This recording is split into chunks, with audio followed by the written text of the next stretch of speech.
चलिए नमस्कार, जय जोहार, जय छत्तीसगढ़ दोस्तों। तो जैसे कि आप लोग को पता है कि आगामी समय में व्यापम के बहुत सारे पेपर होने वाले हैं और उन सभी पेपरों में जो है वह इतिहास का वेटेज ठीक-ठाक रहने वाला है। और इतिहास को अगर व्यवस्थित तरीके से पढ़ना है तो हमको शुरू से बिल्कुल है ना, स्टेप बाय स्टेप पढ़ना होता है और उसी प्रकार हम लोग शुरू से स्टेप बाय स्टेप पढ़ रहे हैं। सभी को गुड आफ्टरनून, जितने भी शानदार, जबरदस्त, जिंदाबाद लोग जो तैयारी करना चाहते हैं हमारे साथ जुड़े हुए हैं। तो शुरुआत में हम लोगों ने ये देखा है कि पाठ्यक्रम क्या होने वाला है करके, और आपको मैं मोटा-मोटा ये भी बताया हूँ कि मैक्सिमम जो सवाल हैं वो हमको कहाँ से देखने को मिलते हैं करके। चलिए गुड आफ्टरनून, एक बार कमेंट करिए आप लोग कि आवाज़ वगैरह अच्छे से आ रहा है कि नहीं आ रहा है? घर-घर तो नहीं कर रहा है करके, बाकी फिर माइक वगैरह को एडजस्ट कर लेंगे हम लोग, ठीक है? चलिए कमेंट करिए एक बार। तो ये सब हम लोग देख लिए थे कि भारत में जो है वो हमको कहाँ-कहाँ विस्तार वगैरह देखने को मिलेगा, क्या-क्या है, प्रागैतिहासिक काल क्या है, आदि ऐतिहासिक काल क्या है और ऐतिहासिक काल क्या है, सब के बारे में देख लिए हैं। ठीक है जी? ओके, चलिए। ठीक है भावना, चलो और क्या-क्या है? हुँ। और आगे बढ़ें। नेक्स्ट में हम लोग ने ये देखा है सिलेबस के बारे में, और सिलेबस में हम लोगों ने ये देखा है कि कौन-कौन सा पढ़ना है करके। तो इतिहास की बात करेंगे तो प्रागैतिहासिक काल, आद्य और ऐतिहासिक। ऐतिहासिक काल को भी फिर से बाँटा गया है प्राचीन इतिहास, मध्यकालीन इतिहास और आधुनिक कालीन इतिहास में। ठीक है, गुड आफ्टरनून, क्लियर है? चलो मोनी कोल जी, ओके, और क्या पढ़ें? फिर उसके बाद देखें हम लोग क्या, पाषाण काल के बारे में। और पाषाण काल के बारे में हम लोग ये देखा कि एकदम पाषाण काल शुरुआत का समय है, और शुरुआत के समय है तो शुरुआत में भी जो लोग पाए जा रहे हैं वो अभी-अभी जानवर से क्या बने, इंसान बने हैं। और अभी-अभी अगर जानवर से इंसान बने हैं तो उनमें उतनी बुद्धि है नहीं, और शुरुआत में मैक्सिमम जो है वो लोग पत्थरों का प्रयोग कर रहे हैं। तो ऐसे ही जो ये पाषाण काल है उसको और भी अलग-अलग भागों में बाँट सकते हैं, पूर्व पाषाण काल, मध्य पाषाण काल और उत्तर पाषाण काल, ऐसे करके। तो ये जो शुरुआत का जो समय है पूर्व पाषाण काल, इसमें एकदम ही जंगली है वो। जैसे ही थोड़ा-सा और ग्रो किए, मध्य पाषाण काल में आते हैं तो थोड़ा-सा ठीक-ठाक हुए। नव पाषाण काल या उत्तर पाषाण काल में आते हैं थोड़ा-सा और हमको ठीक-ठाक देखने को मिलता है। कंटेंट इसमें और भी बहुत सारे हैं, लेकिन हमारा जो एग्ज़ाम है इससे काम चल जाएगा। बहुत ज़्यादा पढ़ने की आवश्यकता यहाँ पे नहीं है, ठीक है? चलो, एक ही, है ना? नेक्स्ट नेक्स्ट और क्या देखें इसके बारे में? तो लास्ट में हम लोग जब देखते हैं पाषाण काल, जो कि आज से लगभग 3000 से लेकर 3 लाख वर्ष के बीच का जो एरिया है, ईसा पूर्व के बीच का एरिया है। तो नव पाषाण काल में आते हैं तो यहाँ जो लोग हैं वो धातु के औजार का यूज करना सीख गए हैं। स्थायी पशुपालन हो गया है, स्थायी आवास हो गया है, कृषि की शुरुआत हो गई है, पहिए का आविष्कार हो गया है, और साथ साथ हमको एक ग्रामीण संस्कृति देखने को मिल रही है, जैसे कि हमारे गाँव में देखने को मिलता है। चलो और क्या देखें उसके बाद हम लोग देखे हैं कि ये जो पूर्व पाषाण काल है, मध्य पाषाण काल और उत्तर पाषाण काल है, उसके जगह से रिलेटेड हमको जानकारी कहाँ-कहाँ से मिला है, तो ये सब भी हम लोग अच्छे से देख लिए हैं और इसका प्रैक्टिस भी कर लिए हैं। चलो और क्या देखे हैं? नेक्स्ट में आप लोग को मैं कुछ कॉन्सेप्ट बताया हूँ कि पाषाण काल के बाद जो समय आया उसको बोलते हैं ताम्र पाषाण काल, क्योंकि शुरुआत में हम लोग पत्थर का यूज करते थे और पत्थर के बाद हम लोग फिर धातु जो है वह तांबा का यूज करने लगे, और तांबा से जब हम लोग टीन मिला दिए तो वो बन गया कांसा, और उसको बाद को बोलते हैं कांस्य युगीन सभ्यता करके। राधे राधे रजनी जी, ठीक है? राधे राधे रजनी। और उसके बाद ये जो कांस्य युगीन सभ्यता है, फिर लोहे की खोज होती है, उसको बोलते हैं लौह युगीन सभ्यता। और ये लौह युगीन सभ्यता में हमको वैदिक काल के बारे में पढ़ना है। तो मैं उम्मीद कर रहा हूँ सीजीपीएससी में भी, हाँ, लगभग लगभग ठीक है। थोड़ा बहुत और देखना पड़ सकता है सीजीपीएससी में, थोड़ा बहुत और एक दो फैक्ट, लेकिन जिस हिसाब से भी सवाल आ रहे हैं उस हिसाब से पाषाण काल से हमको उतना नहीं पढ़ना है, सिंधु घाटी सभ्यता हमको ठीक ठाक पढ़ना है। ओके, ठीक। नेक्स्ट हमको देखना है ताम्रपाषाण कालीन सभ्यता। ताम्रपाषाण कालीन सभ्यता में आपको बताया हूं मैं कि पाषाण काल के बाद एक सभ्यता मिली जिसमें हम लोग तांबे का यूज कर रहे थे, और इसी सभ्यता में हमको आहड़ और बनास संस्कृति राजस्थान में, मालवा और कैथर संस्कृति हमको मध्य प्रदेश में, और जोरवे की जो संस्कृति है वो हमको महाराष्ट्र में देखने को मिलेगी। ठीक है, चलो नेक्स्ट नेक्स्ट हम लोग देख रहे हैं किसके बारे में, कांस्य युगीन सभ्यता। और कांस्य युगीन सभ्यता बोलने का मतलब क्या है, तो सिंधु घाटी सभ्यता। तो इसको हम लोग ऐसे समझ सकते हैं कि शुरुआत में जो लोग थे वो भारत के अलग अलग क्षेत्रों में पाए जा रहे थे, है ना? वो क्या थे, पाषाण काल के लोग थे, वो आदि मानव थे। और एक टाइम के बाद जैसे जैसे समय बीता, तो जैसे जैसे समय बीता तो हमको एक नदी देखने को मिलती है भारत के उत्तर वाले एरिया में, जिसको बोलते हैं सिंधु नदी। और मैक्सिमम जो लोग हैं इसी सिंधु नदी के किनारे आके क्या गए, बस गए, और इसी सिंधु नदी के किनारे आके बस गए। और ये जो सिंधु नदी के किनारे जो है एक विकसित सभ्यता हमको देखने को मिलती है, जिसको हम लोग ने बाद में खोद के निकाला और अभी क्या कर रहे हैं, पढ़ रहे हैं। ठीक है, अभी क्या कर रहे हैं, पढ़ रहे हैं। तो शुरुआत में हुआ यहाँ पे, या है ना, अगर थोड़ा स्टोरी में जाएं हम लोग तो स्टोरी में ये देखने को मिलेगा आपको कि आपको पता है कि आज से लगभग कुछ साल पहले हमारे यहाँ कौन शासन करते थे? तो हमारे यहाँ शासन करते थे अंग्रेज। और अंग्रेज क्या कर रहे थे? तो अंग्रेज जो है यहाँ पे अपना रेलवे लाइन बिछा रहे थे। और इस एरिया में जब वो अपना रेलवे लाइन बिछा रहे थे तो खुदाई किए, और खुदाई किए तो पता चला यहाँ तो भाई पथरा वथरा दिख रहा है यार, है ना, यहाँ तो फिर वो मिट्टी के घड़े वड़े मिल रहे हैं हम लोग को, ऐसा करके तो और खोदा जाए करके खुदाई किए तो यहाँ पे तो पूरा एक नगर बसा हुआ है, ऐसा करके हमको ये पाकिस्तान और ये हमारा जो है उत्तर पश्चिम भारत में देखने को मिला। तो जब ये इस एरिया में हमको कुछ सभ्यता की जानकारी मिली तो उसको और कंटिन्यू खुदाई करना प्रारंभ किए, और कंटिन्यू खुदाई करने वाला प्रारंभ करने वाला पर्सन कौन है? तो उसका नाम है जॉन मार्शल। इसका क्या नाम है? John Marshall. तो खुदाई करने के बाद ये पता चला हमको, जॉन मार्शल भैया बोले कि ये जो यहाँ पे जो लोग रहते थे जो दब के मर चुके हैं, जिसको हम लोग अभी देख रहे हैं खुदाई करके, वो कौन से टाइमिंग में रहते थे? तो वो ये जो है 3250 से लेकर 2750 के बीच में रहते थे। C14 विधि के अनुसार समय जो है वह 2350 से लेकर 1750, और मोटा मोटा बोल सकते हैं कि 3000 से लेके 1500 BC के बीच में कोई लोग वहां पे रहते थे, जिसको हम लोग बोल रहे हैं सिंधु घाटी सभ्यता। गुड आफ्टरनून राजेश्वरी जी, ठीक है। सिंधु नदी के किनारे विकसित सभ्यता है, इसलिए इसको सिंधु घाटी सभ्यता कहते हैं। और ये जो सभ्यता थी वो कैसी सभ्यता थी? तो ये जो सभ्यता थी वो नगरी सभ्यता थी। इसके पहले हम लोग पाषाण काल पढ़े हैं, और पाषाण काल में जो सभ्यता थी वो ग्रामीण सभ्यता थी। आपको बताया था मैं कि जैसे जैसे लास्ट में हम लोग उत्तर पाषाण काल या नव पाषाण काल में आते हैं तो हमको जो सभ्यता देखने को मिलती है वो ग्रामीण सभ्यता है, गांव की सभ्यता डेवलप हो गई है।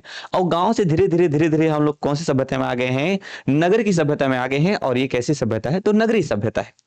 विस्तार कितना है? तो विस्तार लगभग 13 लाख वर्ग किलोमीटर में फैला हुआ है, ये जो आपको पिंक कलर से दिख रहा है। और आकार जो है वह इसका कैसा है? तो आकार जो है वह इसका त्रिभुजाकार है। विशेष बात यह है कि व्यवस्थित खुदाई करने वाला कौन है? John Marshall. तो आज की हमारी क्लास बहुत ज्यादा महत्वपूर्ण होने वाली है इस सब्जेक्ट में, क्योंकि इसके बाद जो हम लोग पढ़ने वाले हैं कि सिंधु घाटी सभ्यता के कौन कौन से स्थल की खुदाई किए हैं और वहां से क्या क्या मिला है। तो सवाल यहीं से ज्यादा बनता है कि भैया ये फलाना जगह जो है वो भारत के कौन से राज्य में है, और ये फलाना जगह को कौन आदमी खोजा है, और ये जो फलाना जगह है वो कौन से नदी के किनारे है। ओके, चलिए जी। Okay, good afternoon Sunita ji.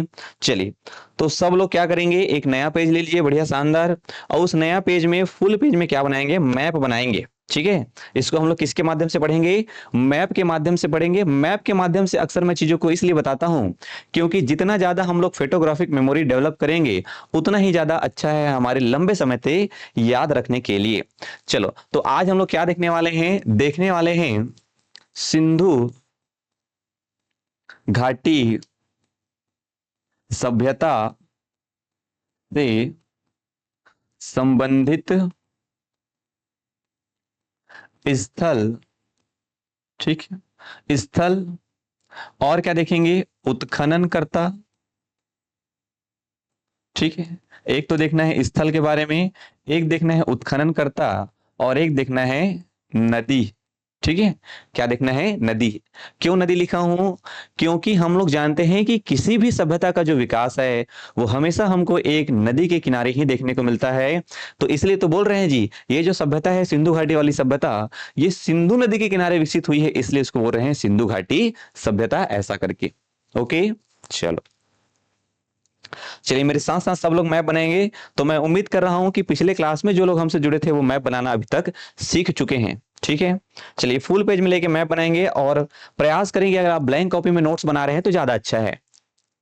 ये बिल्कुल बड़ा सा मैप बनाएंगे ताकि हमको लिखने में कोई भी प्रॉब्लम ना हो।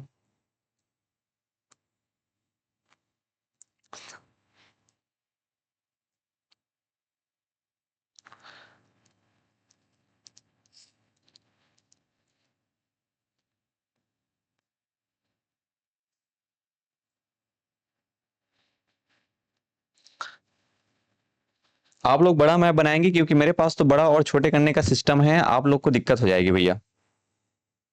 ठीक, ये चलिए, तो ये है क्या? हमारा भारत। ठीक, ये है क्या? हमारा भारत। ये भारत का ये वाला हिस्सा है केरल, ये वाला हिस्सा है तमिलनाडु, ये है आंध्र प्रदेश, ये तेलंगाना है, ये गोवा है, और ये है कर्नाटक, ये गुजरात है। ये वाला एरिया देखने को मिलेगा आपको छत्तीसगढ़, ऐसा करके, ये ऐसा करके सीधा सीधा बनाना है आपको। बहुत ज्यादा टफ नहीं है, 2-3 बार प्रैक्टिस करेंगे तो आराम से बन जाएगा। ये हिमाचल है, ये उत्तराखंड है, ये राजस्थान है और ये है मध्य प्रदेश, ये यूपी वाला एरिया है, ये है पंजाब और ये है झारखंड, सॉरी पंजाब और ये हरियाणा। ऐसे दो भागों में बांट देंगे इसको, तो ये बन गया बिहार, ये झारखंड और ये है पश्चिम बंगाल। यहां से इसके दो भागों में बांटेंगे तो ऊपर में है सिक्किम, इसको ऐसे बांट देंगे तो ये बीच वाला एरिया पश्चिम बंगाल, ये डब्बा को पूरा कर देंगे तो ये मेघालय है।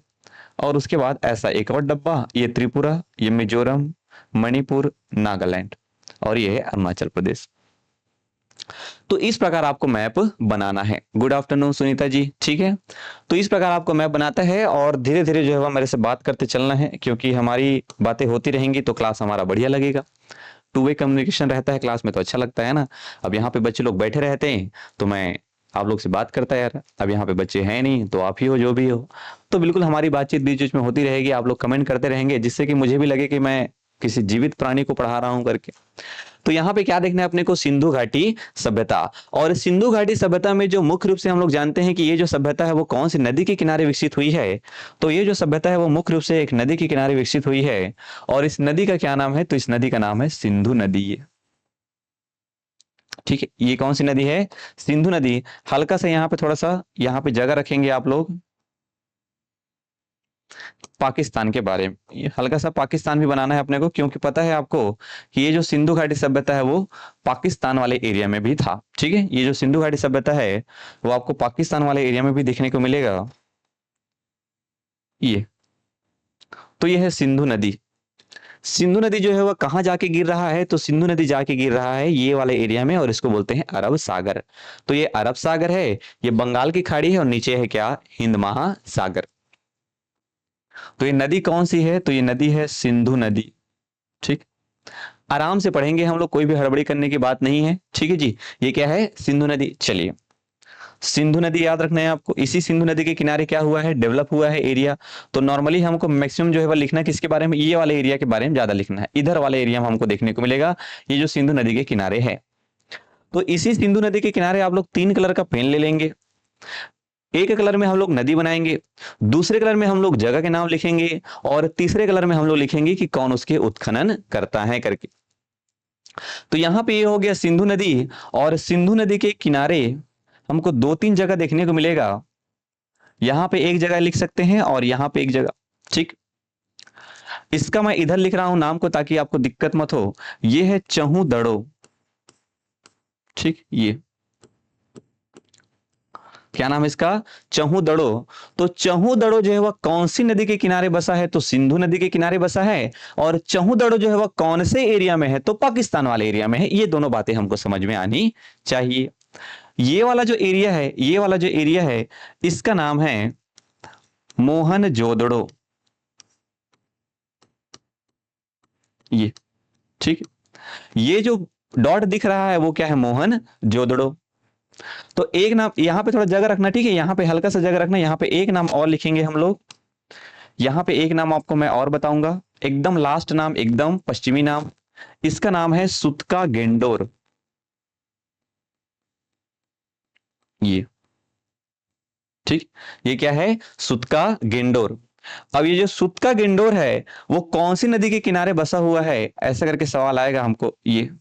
ये नदी, तो ये नदी कौन सी नदी है, चलो इसको इधर ऊपर लिख लेते हैं, कोई दिक्कत नहीं है। यहाँ पे लिख लेना भैया, क्या दिक्कत है, हमको नदी समझ में आना चाहिए यार। ये ठीक है। अब ये नदी का क्या नाम है, तो इस नदी का नाम है दास्क नदी। ठीक है, ये दास्क नदी। तो दास्क नदी के किनारे क्या बसा है, सुतका गेंडोर। और मोहनजोदड़ो और चहुदड़ो कौन सी नदी के किनारे बसा है, तो ये बसा है सिंधु नदी। मैं आपको बता रहा हूं सवाल कैसे आएगा, सवाल ये पूछेगा कि मोहनजोदड़ो और चहुदड़ो कौन सी नदी के किनारे बसा है, तो कौन सी नदी के किनारे बसा है, सिंधु नदी। सुतका गेंडोर कौन सी नदी के किनारे बसा है, तो कौन सी नदी के किनारे बसा है, दास्क नदी। ठीक है, तो ये सब क्या है, जगह के नाम है। जगह के नाम और नदी के नाम को बिल्कुल सही जोड़ी मिलाओ, पूछ देगा आपको। चलो और क्या क्या देखना है अपने को, यहां पे एक ठनी नदी याद रखना है आपको। ये ऐसे करके एक ठो नदी याद रखना है। और ये नदी क्या है, तो ये नदी का नाम है क्या, इस नदी का नाम है चिनाब। ठीक, ये इस नदी का क्या नाम है, तो इस नदी का नाम है चिनाब नदी। ये आप लोग को दिख रहा है, विजिबल है? मैं जो लिख रहा हूं आप लोग को दिख रहा है अच्छे से? आप बताएंगे, कमेंट करिए अच्छे से दिख रहा है कि नहीं दिख रहा है। जितने भी लोग देख रहे हैं तो इस नदी को क्या बोलते हैं? चिनाब नदी। कंप्लीट अभी नदी के बारे में नहीं देख रहे हैं, केवल यहां से गुजरता है करके। और इसी चिनाब नदी के किनारे, यहां पे इसी चिनाब नदी के किनारे इस जम्मू कश्मीर में एक जगह का नाम याद रखना है, और जगह का नाम है मांडा। जगह का नाम क्या है? मांडा। जितना हो सके आराम से बनाएंगे, कलर पेन का यूज करेंगे, नहीं तो हमारा पूरा मैप कचरा हो जाएगा, हमको याद नहीं होगा अच्छे से। तो 3 कलर चाहिए मेरे को, एक नदी के लिए, एक जगह के लिए, एक उसके उत्खननकर्ता के लिए। ठीक, तो ये चिनाब नदी के किनारे कौन सा शहर बसा हुआ है? मांडा। ठीक है, चिनाब किनारे कौन सा शहर बसा हुआ है? मांडा। ठीक, और मांडा के बाद यहां पे याद रखना है आपको एक नदी, ये, और ये नदी क्या है? तो ये नदी है सतलज। ये बिल्कुल पंजाब में वैसे बीचों बीच है ना, पंजाब में ऐसा बीचों बीच। और इस नदी का क्या नाम है? तो इस नदी का नाम है सतलज। ये इस नदी का क्या नाम है? तो इस नदी का नाम है सतलज। ठीक है, ये ये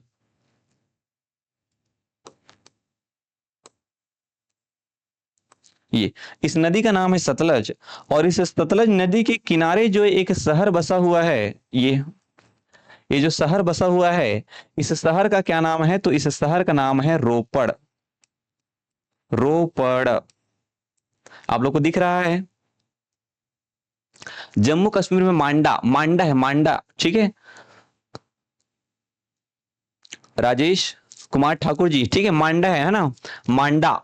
और ये सतलज नदी के किनारे पंजाब में क्या बसा है? तो पंजाब में है सतलज नदी के किनारे, और नाम है उसका क्या? रोपड़। ओके, ये ठीक है। यहां पे आपको एक ठने और नदी याद रखना है। देखो होगा क्या, एक्चुअल में जगह है यहां पे हड़प्पा। ठीक है, यहां पे एक ठने जगह है, ये जगह का नाम है हड़प्पा। हड़प्पा मोहनजोदड़ो ऐसा वाला हड़प्पा। और ये जो हड़प्पा है वो कौन सी नदी के किनारे बसा हुआ है? तो ये हड़प्पा जो है वो नदी का नाम अगर हमको पूछे तो यहां पे लिख दे रहा हूं मैं, इस नदी का नाम है रावी। ठीक है, हमको केवल याद करना है, नदी का बहुत ज्यादा एकदम डीप में नहीं चला है सर, नदी ये रावी नदी तो इधर नहीं बहता है, ये तो रावी नदी तो चिनाब में जाके मिलता है, तो आप कैसे इधर ला दिए? अरे उतना डीप नहीं जाना है रे अपने को। हमको ये समझना है कि रावी नदी के किनारे क्या है? हड़प्पा। ये चिनाब नदी के किनारे क्या है? मांडा। ये सतलज नदी के किनारे क्या है? रोपड़। और ये सिंधु नदी के किनारे क्या है? मोहनजोदड़ो और चहुदड़ो। अब ये दास्क नदी के किनारे क्या है? सुतका गेंडोर। हमको सवाल बनाना है बाबू, ठीक है। चले और नीचे आते हैं, तो ये रोपड़ हो गया। रोपड़ के बाद हमको एक जगह देखने को मिलेगा यहां पे, ये हरियाणा में। हरियाणा में जगह का नाम है बनावली। ठीक, हरियाणा में जगह का नाम है बनावली। और हरियाणा में ही जगह का नाम है राखी गढ़ी। ठीक, ये तो एक है बनावली और एक है राखी गढ़ी। और बनावली और राखी गढ़ी जो उस नदी के किनारे बसा हुआ है, बनावली और राखी गढ़ी जिस नदी के किनारे बसा हुआ है, इस नदी का नाम है सरस्वती नदी। ठीक, इस नदी का क्या नाम है? सरस्वती नदी। बात समझ में आ रही है आप लोग को? कमेंट करेंगे, ठीक है, कमेंट करेंगे एक बार कि बढ़िया समझ में आ रहा है कि नहीं आ रहा है, दिख रहा है कि नहीं दिख रहा है, एक बार कमेंट करो। चलो सब लोग एक बार कमेंट करो, जितने भी लोग देख रहे हैं सब लोग कमेंट करेंगे जी, कि हमको नदी अच्छे से समझ में आना चाहिए, और नदी के बाद हमको जगह भी अच्छे से समझ में आना चाहिए, तब कहीं काम का है इतना समय देने का। नहीं तो समझ में नहीं आ रहा है तो फिर समय देने का मतलब क्या हुआ फिर? तो ये क्या है? सरस्वती नदी। और इस सरस्वती नदी के ऊपर में क्या है? यहाँ पे बनावली। और इसी नदी के किनारे क्या है? राखी गढ़ी। जितना हो सके हमको, ठीक है जी सर, ओके। चलो और नीचे आ जाते हैं, तो और नीचे आएंगे जब हम लोग, तो यहाँ पे हमको एक और नदी याद रखना है, ये राजस्थान में। और ये राजस्थान में जो नदी है उसका नाम है घग्घर नदी। ये घ, आधा घ और घर, ये घग्घर। राजस्थान में जो नदी है उसका क्या नाम है? घग्घर नदी। और घग्घर नदी के किनारे जो जगह है वो क्या है? तो वो है कालीबंगा। काली बंगा। ठीक, कालीबंगा। इस मैप से क्या क्या सवाल बन रहा है पता है? पहले तुम्हारा ये कंफ्यूजन दूर हो जाएगा कि फलाना जगह जो है वो कौन से राज्य में है, ऑटोमेटिक बनेगा ना। रोपड़ कहाँ है? पंजाब में। बनावली राखीगढ़ी कहाँ है? हरियाणा में। कालीबंगा कहाँ है? राजस्थान में, दिख रहा है। मांडा कहाँ है? जम्मू कश्मीर में। हड़प्पा कहाँ है? पाकिस्तान में। मोहनजोदड़ो कहाँ है? पाकिस्तान में। चौहदड़ो कहाँ है? पाकिस्तान में। सुतका गिंडोर कहाँ है? पाकिस्तान में। तो जो हमको दिख रहा है उसको फिर रटना नहीं पड़ेगा हमको, ये मैप से पढ़ने का ताकत है। ओके, चलो और क्या है आगे? आगे हमको थोड़ा सा और देखने को मिलेगा यहां पे, और आगे आएंगे तो अभी इसमें राइट साइड में जगह रखना, अभी इसमें उत्खननकर्ता का भी नाम लिखेंगे। इस मैप से हमारा 3 सवाल बनना चाहिए। पहला तो जगह, फलाना जगह कौन से राज्य में है, कौन से नदी के किनारे है, और कौन उसका उत्खनन किया है। ठीक, घग्गर नदी के किनारे है कालीबंगा। चलो यूपी में आ जाओ। यूपी में एकदम जितना हो सके जगह ले लेना, ऐसा पर्याप्त, दूर लिख लेना, कोई दिक्कत नहीं है। यूपी में नदी का नाम है हिंडन नदी। ठीक है, यूपी में नदी का नाम है,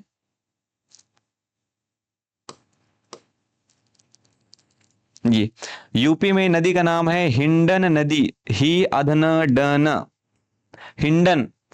यूपी में नदी का नाम है हिंडन नदी, और यूपी में जगह का नाम है आलमगीरपुर।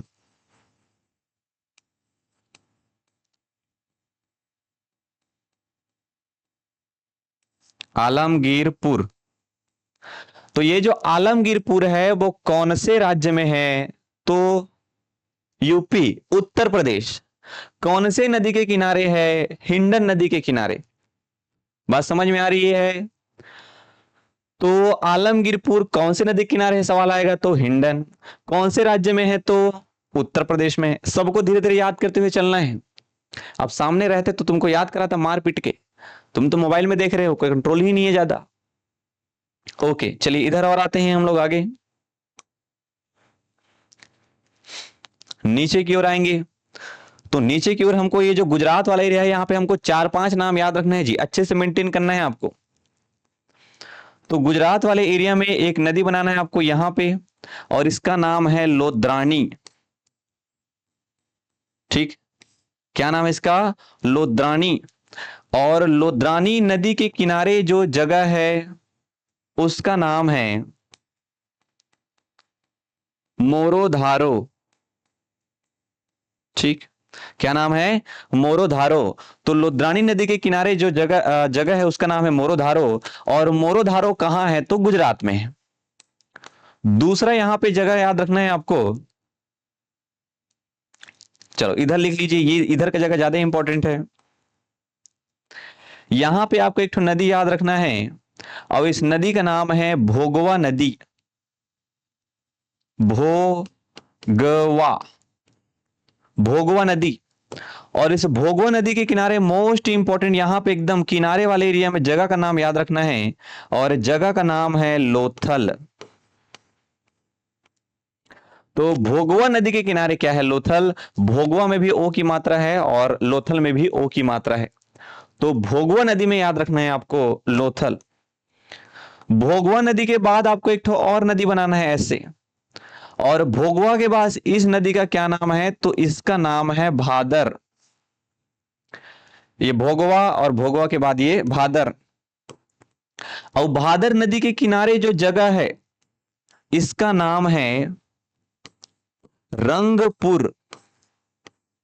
ठीक, ये जो भादर नदी है कहां? गुजरात में। उसका क्या नाम है? उसका नाम है रंगपुर, जो इसके किनारे बसा हुआ है। ये भोगवा नदी के किनारे क्या बसा हुआ है? तो लोथल। और लोथल के बारे में विशेष बात यह है कि ये जो है वह बिल्कुल बॉर्डर में है ना। ये क्या है? बिल्कुल बॉर्डर में है, किसके? ये अरब सागर के और ये भारत के। बात समझ में आ रही है आप लोग को? जी बिल्कुल। चलिए और क्या है, चलो और एक ठो नदी याद रखना है आपको यहीं पे, यहीं पे एक ठो नदी याद रखना है ऐसे करके। और ये नदी का नाम क्या है? तो ये नदी का नाम है लूनी नदी। आप लोग ज्योग्राफी में पढ़े होंगे, अरावली पर्वत से निकलता है लूनी नदी। ठीक, ये कच्छ के रण में क्या हो जाता है, विलुप्त हो जाता है, ये अरब सागर तक नहीं पहुंच पाता है। और इसी लूनी नदी के किनारे, इसी लूनी नदी के किनारे एक शहर बसा हुआ है, और इस शहर का नाम क्या है, तो इस शहर का नाम है धौलावीरा। धौलावीरा, ठीक, ये इस शहर का नाम है धौलावीरा। धीरे धीरे पढ़ रहे हैं, देख रहे हो कैसे धीरे धीरे कंटेंट बड़ा हो रहा है। हम्म। लोद्रानी मोरोधारो पहली बार पढ़ा था सर जी, यही तो जलवा है क्लास का। तुम लोग को भले लगता है कि सब लोग जानते हो करके, ये एकदम नया जगह है लोद्रानी। सिंधु घाटी सभ्यता का सबसे नया स्थल जो कि खोजा गया है तो लोद्रानी है। ये जो आसपास का एरिया है ना, यहाँ पे पूरा ईटा वीटा को सब लोग गांव वाले उखाड़ के ला लिए थे। आओ घर में लाके एकदम क्या बना रहे हैं, अपना घर बना रहे हैं। और प्रशासन को पता चला कैसे अमीर हो गए डाल के आदमी मन कहा घर बना सबको कोई ऐसे करके। जाग देखी तो पूरा वहां खोद खोद के लावत ईटा मन लगा अपन मन घर बनाते। विचित्र टाइप के आदमी, तब पता चले है कौन खोजे है, गांव वाले मन है। गांव वाले मन खोजे करके याद रखना है काला लोद्रानी नदी के किनारे मोरोधारो को। ठीक है जी, तो ऐसे याद रखना है भैया। हाँ, भोगवा, भोगवा नदी के किनारे लोथल, लूनी नदी के किनारे क्या है, धौलावीरा। आवाज वगैरह अच्छे से आ रहा है, कटवट तो नहीं रहा है ना, नेटवर्क ठीक ठाक चल रहा है। चलो और आगे बढ़े। और यहां पे एक और याद रखना है, एक और नदी है, और इस नदी का नाम है सरस्वती नदी। इस नदी का नाम है सरस्वती नदी। ठीक है, कहां पे लिखूं इसको,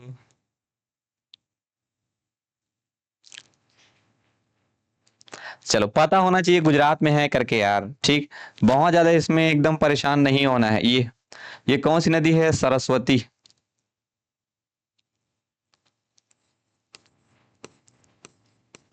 ठीक, गुजरात में एक नदी, अब क्या है मेरे पास जगह छोटा है, आप लोग के पास तो कॉपी में अच्छे से आ सकता है। सरस्वती नदी, और ये सरस्वती नदी के किनारे जो शहर है उसका क्या नाम है, तो उसका नाम है सुरकोतड़ा।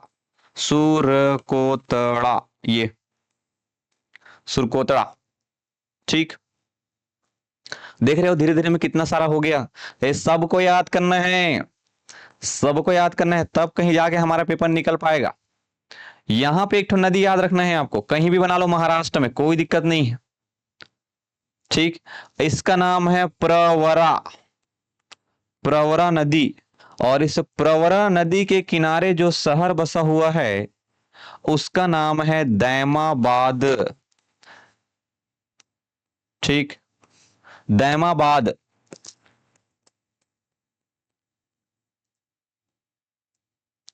आवाज वगैरह क्लियर आ रहा है, एकदम हफरे हफरे जैसे नहीं आत ना, जाना वालों का रहा हफर के गुरु जी कैसे टाइप के, कमेंट करोगे जी। चलो, बफरिंग होते सर। ओके, दीपिका बिल्कुल कमेंट कर जाना है ना, तो मतलब बताना है एक एक ठन चीज समझ में आते नहीं आते, सर्दी में बफरिंग होते आवाज नहीं आते ऐसे करके। ठीक, दैमाबाद, इतना नाम और इतना नदी हमको याद होना चाहिए भैया, सिंधु घाटी सभ्यता में। ठीक, गोदावरी नदी की सहायक नदी। अब इसके बाद अपना नोट्स, नोट्स चेक करना, एकदम कचरा जैसे मत हो जाए नोट्स आप लोग का, ब्लैंक कॉपी में बनाना है नोट्स। तो देखो शुरुआत में लिखना चालू किए थे, अब जो आदमी इसको बाद में देखेगा उसके लिए तो पूरा कचरा ही है। शुरुआत से जो आदमी देखेगा वो ये इसके लिए अमृत है, ये जो बाद में देखेगा वो तो कचरा है, बोलेगा का लिख दे भगवान समझ नहीं आता खतरा ऐसे करके। ते जान भाई ते बाद में जुड़े ऐसा हमारा का लेना देना है। तो ये कहा रहे सिंधु नदी, और सिंधु नदी के किनारे दो, मोहनजोदड़ो चहुदड़ो। ठीक, और सिंधु की सहायक नदी चिनाब नदी, जाग सिंधु मिलेगी ना, क्या नाम है इसका, मांडा। यहाँ पे कहाँ है, जम्मू कश्मीर में। अब क्लियर है सर। ठीक, उसके नीचे ये रोपड़, रोपड़ कौन सी नदी किनारे, सतलज। बनावली कौन सी नदी किनारे है, सरस्वती। राखीगढ़ी कौन सी नदी किनारे है, सरस्वती। और सुतका गेंडोर भी जो है वह कौन सी नदी के किनारे है, तो सरस्वती। कालीबंगा कौन सी नदी किनारे है, घग्घर। आलमगीरपुर कौन सी नदी किनारे है, हिंडन। प्रवरा नदी के किनारे क्या है, दैमाबाद। और लोद्रानी नदी के किनारे मोरोधारो, सरस्वती नदी के किनारे सुरकोतड़ा, धौलावीरा के किनारे, सॉरी लूनी नदी के किनारे धौलावीरा। ठीक है, लूनी में ला और ये धौला में भी ला। ऐसी तो याद करोगे, नहीं तो याद नहीं होगा, मर जाएंगे हम लोग। तो थोड़ा बहुत बुद्धि लगाना पड़ेगा। तो लूनी में ला और ये धौला में भी क्या है, ला। ये सरस्वती में सा और ये सुरकोतड़ा में भी सा। ठीक। और उसके बाद क्या है, ये है भादर, और भादर में रंगपुर। भादर में रंगपुर, तो भादर के लास्ट में र और रंगपुर के लास्ट में भी र। तो भादर के साथ रंगपुर। और एक भादर है, एक भोगवा है। तो भोगवा में ओ की मात्रा और लोथल में भी ओ की मात्रा। इसने याद हुई बेटा हो। ठीक। प्रवरा दैमाबाद, हिंडन आलमगीरपुर। इसको कॉलम बना के भी लिख सकते थे हम लोग, लेकिन कॉलम वाले में याद नहीं होगा ना, कॉलम वाले में याद नहीं होगा। चलो इतना याद कर लिया आप लोग, एक बार रिवाइज करें। चलो एक बार रिवाइज कर लेते हैं। ठीक। क्या क्या देखे, सबसे पहले देखने को मिलेगा सिंधु नदी। सिंधु नदी के किनारे पाकिस्तान में दो नाम, पहला मोहनजोदड़ो, दूसरा चहुदड़ो। ठीक, दो नाम याद हुआ। उसके बाद फिर पाकिस्तान में भी इधर लास्ट में एक नदी है, क्या नाम है उसका, थोड़ा दिमाग में जोड़ डालो, दास्क। और दास्क नदी किनारे सुतका गेंडोर। ऊपर से चालू करते हैं अब। ऊपर से चालू करेंगे तो जम्मू कश्मीर में सिंधु की सहायक नदी चिनाब, और चिनाब में क्या है, मांडा। चिनाब में क्या, मांडा। नीचे आएंगे तो पंजाब, पंजाब में नदी सतलज, जगह रोपड़। उसके नीचे आएंगे हरियाणा, हरियाणा में नदी सरस्वती, जगह का नाम बनावली राखीगढ़ी। इधर आएंगे तो यूपी, यूपी में नदी का नाम हिंडन, जगह का नाम आलमगीरपुर। बात समझ में आ रही, ट्रेस हो रहा है, दिमाग बुद्धि काम कर रहा है तुम्हारा। नीचे आएंगे राजस्थान, राजस्थान में नदी घग्गर, जगह का नाम कालीबंगा। नीचे आएंगे महाराष्ट्र, जगह का नाम दैमाबाद, नदी प्रवरा। उसके बाद आना है गुजरात, गुजरात में 5 नदी और 5 जगह का नाम। सबसे पहले लोद्रानी, और लोद्रानी में मोरोधारो। स से सरस्वती, स से सुरकोतड़ा, ल से लूनी और ल से धौलावीरा। उसके बाद है भादर, और भादर में र, और र से क्या, रंगपुर। और लोथल में ओ की मात्रा, और उसके बाद भोगवा। ठीक। सबो दही मही हो गए सर, बीच में आए हो में, हाँ यही तो दिक्कत है, शुरू से आने के लिए बोलता हूं तो आते नहीं हो। शुरू से आना है 2 बजे बिल्कुल। चलो इसको देख लेना रिपीट में एक बार। तो ये हो गया जगह के नाम। ठीक है, ये क्या है, जगह के नाम। अब कलर चेंज, अब कलर चेंज।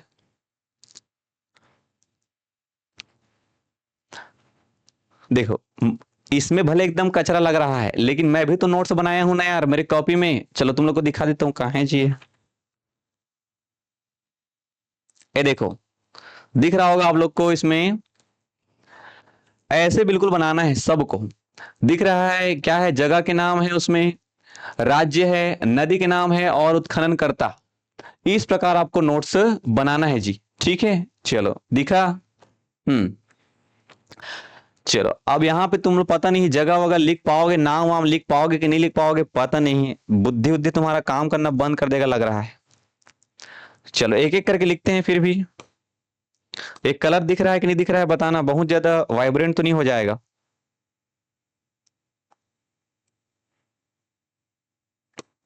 ये ठीक है। हम्म।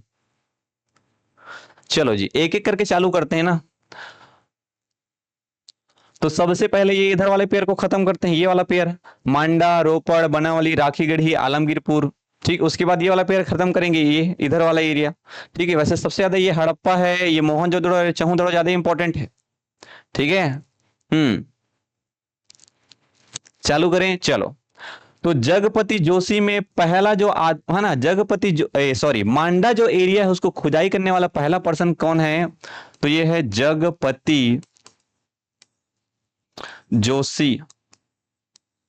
जगपति जोशी, ये कंप्लीट होगा उसके बाद इसका स्क्रीनशॉट ले लेना। ठीक है। तो जगपति जोशी ने किसका खोज किया है, मांडा का। ओके। और उसके बाद क्या है, तो उसके बाद है रोपड़। और रोपड़ का खोज करने वाला कौन, तो रोपड़ का खोज करने वाला है यज्ञ दत्त शर्मा। यज्ञदत्त शर्मा। जगपति जोशी के नीचे क्या है? यज्ञदत्त शर्मा। पहले जगह मांडा, रोपड़, बनावली, राखीगढ़ी। नदी चिनाब, सतलज, सरस्वती। आदमी जगपति जोशी, यज्ञदत्त शर्मा। ठीक। उसके बाद याद रखना है अपने को बनावली। ठीक है, बनावली। बनावली में याद रखना है आपको रविंद्र सिंह बिष्ट। रविंद्र सिंह बिष्ट, विष्ट विष्ट, रविंद्र सिंह बिष्ट। बनावली, तो बनावली में क्या है? रवि। वली में रवि, वली में रवि। रोपड़, रोपड़ में क्या है? यज्ञदत्त शर्मा। यज्ञदत्त शर्मा, रोपड़, यज्ञदत्त शर्मा। ठीक। अरे जैसे ही यज्ञ होता है, जैसे यार रोपड़ का मतलब क्या है? आदमी रो पड़ता है।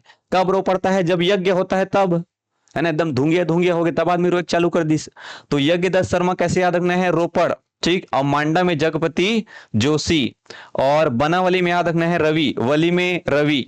राखी गढ़ी, तो जब भी तुम्हारी बहन तुमको राखी बांधती तो तुम क्या हो जाते? एकदम अमर हो गया हूं मैं, ऐसा करके। अमरेंद्र, क्या नाम याद रखना है? अमरेंद्र नाथ। अमरेंद्रनाथ। ठीक है जी।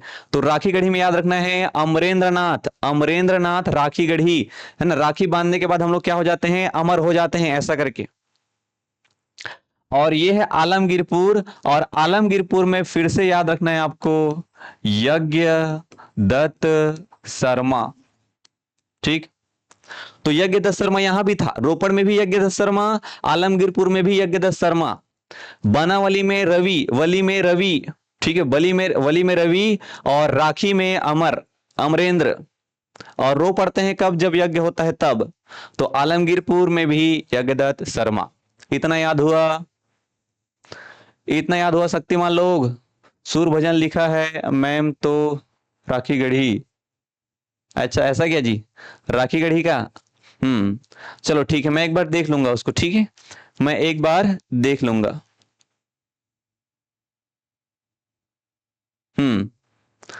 ठीक है दीपिका आदिल जी, एक बार मैं उसको चेक कर लूंगा। अलग अलग पुस्तक में अलग अलग देखने को मिलता है। चलो मैं उसको देख लूंगा अच्छे से, उसके बाद इसको कंफर्म कर लेंगे। ठीक है, फिलहाल अभी याद रख लेते हैं हम लोग इतना। चलो और आगे बढ़ते हैं। नेक्स्ट, नेक्स्ट याद रखना है ये कालीबंगा। ठीक है, ये क्या है? कालीबंगा। और कालीबंगा में क्या याद रखना है? तो कालीबंगा का मतलब होता है काले रंग की चूड़ियां। कालीबंगा का मतलब क्या है? काले रंग की चूड़ियां। ठीक है। कालीबंगा में याद रखना है काले रंग की चूड़ियां। और इसको थोड़ा ऐसे याद रखो, इसमें 3 नाम याद रखना है।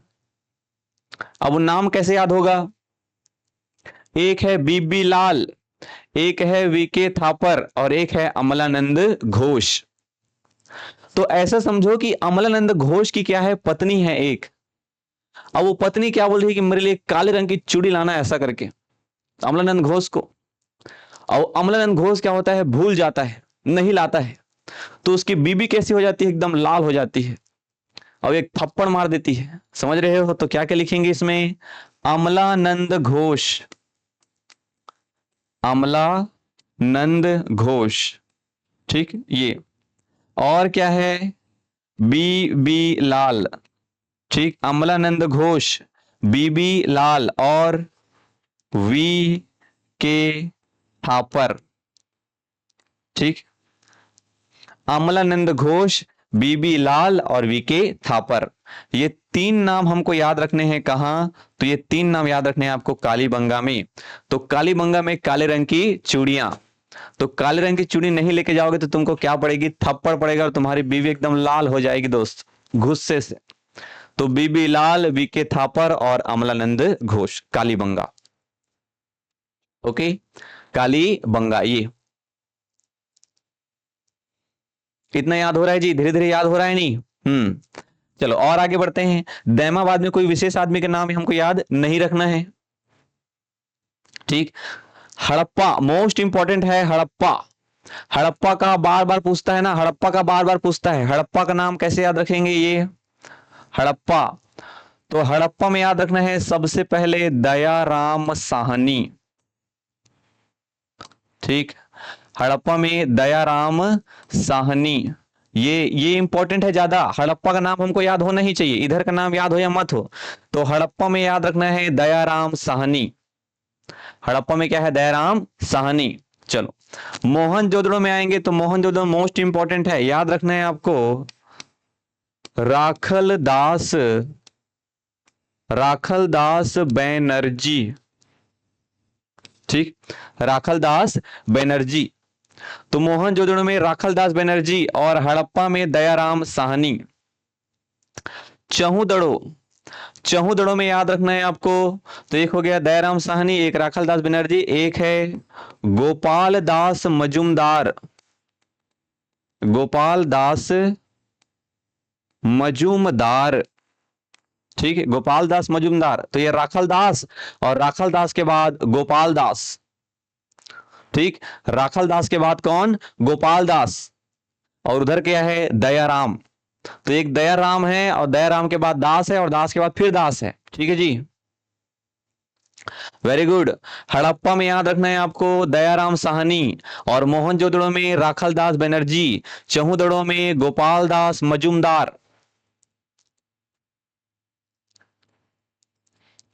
सुतका गिंडोर में कोई भी विशेष व्यक्ति का नाम हमको याद नहीं रखना है। ठीक है, सुतका गिंडोर में कोई भी नहीं, दैमाबाद में कोई विशेष नाम नहीं याद रखना है।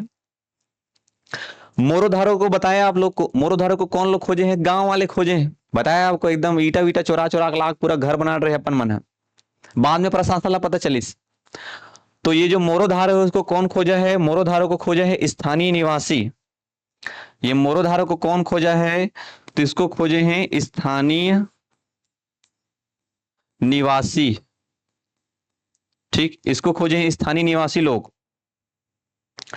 ये रंगपुर और लोथल, रंगपुर में रंग है, दोनों को खोजा है रंगनाथ राव। ठीक, तो रंगपुर और लोथल एकदम सिंपल है, इसलिए दोनों को एक जगह लिखा हूं। तो रंगपुर और लोथल को याद रखना है रंगनाथ राव। कौन खोजा है? रंगनाथ राव। ये दोनों को याद रखना है दोस्त, रंगनाथ राव। ठीक है, चलो सुरकोतड़ा में वही पुराना नाम, सबसे ऊपर जगपति जोशी, यहां भी जगपति जोशी। जगपति जोशी। ठीक, जगपति जोशी। धौलावीरा में भी आएगा जगपति जोशी। जगपति जोशी। और धौलावीरा में एक नाम और याद रखना है आपको, रविंद्र सिंह बिष्ट। रविंद्र सिंह बिष्ट। ये तो ये हो गया हमारा कंप्लीट। ये हो गया हमारा कंप्लीट। पहले जगह के नाम, जगह के बाद हम लोग देखे हैं नदी के नाम, नदी के बाद देखे हैं उसके उत्खनन कर्ता। ठीक है,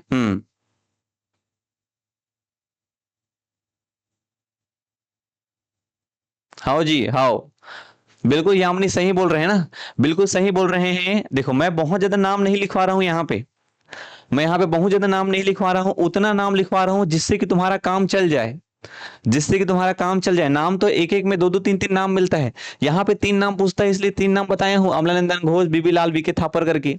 लेकिन कहीं कहीं पे बहुत ज्यादा नाम नहीं आता है आपको, तो हम लोग उतना ही पढ़े जितना हमारे लिए काम का है, तो इससे तुम्हारा काम चल जाएगा। ठीक है, इससे हमारा काम चल जाएगा। बाकी पढ़ने का तरीका मैं आपको बता रहा हूं। ठीक है, अगर आपको कुछ एक्स्ट्रा पॉइंट मिलता है तो उसको नोट करने में कोई भी दिक्कत वाली बात नहीं है। अगर आपको बुक में कुछ नया मिलता है तो बिल्कुल आप नोट कर सकते हैं, वो आपकी स्वतंत्रता है। लेकिन मेरी जिम्मेदारी क्या है? तो मेरी जिम्मेदारी यह है कि मैं आपको यह बताऊं कि पढ़ना कैसे है। भाई कंटेंट तो आपके पास भी ज्यादा है, मेरे पास भी ज्यादा है, कोई और टीचर पढ़ाएगा उसके पास भी ज्यादा है, कंटेंट का कभी भी इशू नहीं रहता। इशू क्या है, कैसे हम लोग उसको याद करना है। तो जब भी आप इस चीज को पढ़ें तो ऐसा मैप बना के पढ़ें ताकि आपको ये फोटोग्राफिक मेमोरी बने और चीजें आपको आसानी से याद हो। अब जब भी मैं आपको बोलूंगा कि तुमको रंगनाथ राव करना है करके, तो तुम अगर भूल भी गए हो तो तुम्हारा दिमाग इधर ही आएगा, नीचे के साइड में आएगा, गुजरात के साइड में आएगा। जब ऑप्शन में रहेगा, मान लो जाए कि रंगनाथ राव ने किसको खोजा है, ऑप्शन में लोथल रहेगा, धौलावीरा रहेगा और यहाँ पे मांडा रहेगा और आलमगीरपुर रहेगा, तो तुम कभी भी ये मांडा और आलमगीरपुर को आंसर नहीं मारोगे। तुम या तो ये लोथल को मारोगे, नहीं तो धौलावीरा को मारोगे, क्योंकि तुम्हारा दिमाग जो है पहले से सेट है कि ये किधर है, नीचे की ओर है करके। तो ये होता है फोटोग्राफिक मेमोरी, या ये होता है मैप के थ्रू पढ़ने का तरीका। ठीक है, ये होता है मैप के थ्रू पढ़ने का तरीका। तो हड़प्पा में दयाराम साहनी, अब इसमें भी कौन कौन ज्यादा महत्वपूर्ण है, ठीक है, कौन कौन ज्यादा महत्वपूर्ण है, जहां से सवाल ज्यादा आता है, ये हमको अगर देखना हो तो ये दयाराम साहनी को किसी भी परिस्थिति में नहीं भूलना है, जब तक एग्जाम में नहीं निकला है तब तक। ये राखल दास बनर्जी बिल्कुल नहीं भूलना है। ये गोपाल दास मजूमदार बिल्कुल नहीं भूलना है, ठीक है। ये अमलानंदन घोष, ये बीबी लाल और ये वीके थापर, इसको किसी भी परिस्थिति में नहीं भूलना है। अगर आपको पढ़ना है तो आप तो ये चार नाम पढ़ के भी काम चला सकते हो। अगर पढ़ने की बात करें तो ये दयाराम साहनी, ये रेखल दास बनर्जी, ये गोपाल दास मजूमदार, ये अमलानंदन घोष, बीबी लाल और वीके थापर, ये 4 5 6 नाम पढ़ के भी हम काम चला सकते हैं। लेकिन हम लोग थोड़ा सा सेफ मोड में खेलते हैं कि चलो भैया थोड़ा आसपास की चीजों को भी याद रख लेते हैं करके। हम्म। नहीं, बुरा लगने वाली कोई बात नहीं है दोस्त, बुरा लगने वाली क्या बात है यार। वो तो आपके ऊपर है कि आप कितना पढ़ना चाहते हैं करके। मैं पढ़ाई में कभी किसी को नहीं रोकता भाई, वो आपकी कैपेसिटी है कि आप कितना पढ़ना चाहते हैं। यामिनी जी, आप बिल्कुल स्वतंत्र हैं, आप शानदार तरीके से पढ़ सकते हैं, है ना। जितना मेरे को लगता है कि ये एग्जाम के लिए है इंपॉर्टेंट, उतना मैं पढ़ाऊंगा जी। ठीक है, अगर आपको और भी पढ़ना है आप बिल्कुल पढ़ सकते हैं, क्या दिक्कत है यार, इसमें कोई बुरा मानने वाली बात नहीं है, सभी स्वतंत्र है। भाई आप अच्छे से पढ़ेंगे तो आपकी जानकारी बढ़ेगी, आपका नॉलेज बढ़ेगा, आप चीजों को और बेहतर तरीके से समझेंगे, है ना। उसमें कोई समस्या नहीं है। पढ़ने के लिए कभी मैं लोगों को नहीं रोकता कि कम पढ़ो ज्यादा पढ़ो करके। मैं जितना समझता हूँ उपयोगी करके उतना मैं पढ़ाता हूँ। अगर आपको और पढ़ने का मन करता है तो आप और पढ़ लीजिए, ठीक है। हम्म। ठीक है, ओके। चलिए, शैली पटेल जी, रजनी राजपूत, ठीक है, यामिनी साहू। हाँ, बहुत शानदार तरीके से आप लोग बिल्कुल कमेंट कर रहे हैं, मुझे अच्छा लग रहा है, क्योंकि यहाँ से हमारा टू वे कम्युनिकेशन हो रहा है। आप भी कुछ पहले से पढ़े हुए हैं, उसको मैं देख पा रहा हूँ, मैं भी जो पढ़ा रहा हूँ वो भी आपको समझ में आ रहा है, अच्छी बात है। इस प्रकार जब हम लोग बातें करेंगे तो हमको भी लगेगा कि है ना हम लोग पढ़ रहे हैं करके। बाकी मैं ही बोल रहा हूँ तो वन वे कम्युनिकेशन अच्छा नहीं लगता है, अकेले कितना ही बोलेगा आदमी, ठीक है। हम्म। चलो, तो इतना मैं बोल सकता हूँ, इतना आपके काम का है करके। अब यहाँ पे जो भी दिख रहा होगा, अब जो आदमी नया आएगा उसके लिए तो एकदम खतरनाक है ये, ठीक है। उसके लिए तो एकदम क्या है, खतरनाक है। बाकी हम लोग जो प्रोसेस से गुजरे हुए हैं, इसलिए बोलते हैं कि प्रोसेस में हमको विश्वास करना है, प्रोसेस में हमको जाना है, बिल्कुल धीरे धीरे धीरे धीरे करके एक एक नाम करके आगे बढ़ना है और हमको अच्छे से चीजों को याद करना है। ओके, ठीक है यामिनी जी। चलो यामिनी, एक बार मैसेज करो ओके करके, है ना, कोई बुरा मानने वाली बात नहीं है, ठीक। ज्ञान वितार, हेलो सर, हेलो जी। चलो आगे बढ़े। ये हो गया सिंधु घाटी सभ्यता से संबंधित स्थल, उत्खननकर्ता और नदी। चलो, कितना टाइम बचा है हमारे पास अभी? 3 बज गया है। चलो, 3 बज चुका है, तो यहीं पे क्लास जो है वो आज फिनिश कर रहे हैं। कल की क्लास में हम लोग ये देखेंगे कि यहाँ पे हमको कौन कौन सी चीजें मिली हुई है, कौन कौन सी चीजें मिली हुई है। आप लोग के लिए मैं एक हिंट दे देता हूं। अब जैसे मैं मैप वाइज पढ़ाया हूं तुम लोग को, तो तुम आराम से बता सकते हो। जब मैं पूछूंगा कि भारत का सबसे उत्तरी स्थल क्या है, तो तुम बोलोगे मांडा। भारत का सबसे दक्षिणी स्थल क्या है, सॉरी, सिंधु घाटी सभ्यता का सबसे दक्षिणी स्थल क्या है बोलेगा तो बोलेगा दैमाबाद। और इसका सबसे पूर्वी स्थल क्या है बोलोगे तो आलमगीरपुर। और सबसे पश्चिमी क्या है बोलोगे तो सुतका गेंडोर। अब इसको रटने की जरूरत नहीं है, क्योंकि तुमको पहले से पता है, ठीक है। तो ये होता है मैप से पढ़ने का फायदा। हम्म। गायत्री यही टाइम होता है ना, 2 बजे, 2 से 3 के बीच में हम लोग पढ़ते हैं क्लास को डेली। चलिए 3 बज चुका है तो क्लास यहीं पे फिनिश कर रहे हैं।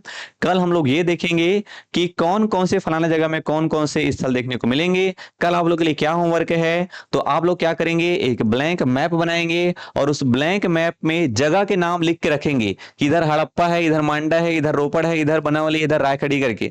उसके बाद इसी हड़प्पा के बारे में यहीं पे 4 बातें लिखेंगे, इसी मांडा के बारे में यहीं पे 2 बात लिखेंगे, इसी रोपड़ के बारे में यहीं पे 4 बात लिखेंगे। ठीक है। तो जितना हो सके हम लोग मैप में पढ़ेंगे, कंपेयर करके पढ़ेंगे ताकि चीजें हमको याद हो। जब हम लोग कंपेयर करके पढ़ते हैं तब हमको चीजें ज्यादा आसानी से याद होती है एज कंपेयर टू जब हम लोग, ठीक है, एज कंपेयर टू जब हम लोग कैसे पढ़ते हैं, जब हम लोग उसको कॉलम में पढ़ लिए तो एकदम कंफ्यूजन हो जाएगा, नहीं याद हो पाएगा। यहां पे हमको चीजें दिख रही है, कंपेयर करते बन रहा है। इधर राखल दास लिखा हूं मैं, तो जीवन में कभी भी राखल दास में आलमगीरपुर नहीं मारूंगा, इधर ही कोई सुरकोतला मारूंगा, मोहन जोदड़ो मारूंगा, नहीं तो चहुदड़ो मारूंगा, क्योंकि मैं इधर ही लिखा हूं, मेरे मेमोरी में फिक्स है कि राखल दास बनर्जी इधर लिखा था मैं करके। तो ये जो है बहुत फायदा करता है जी पढ़ने के लिए।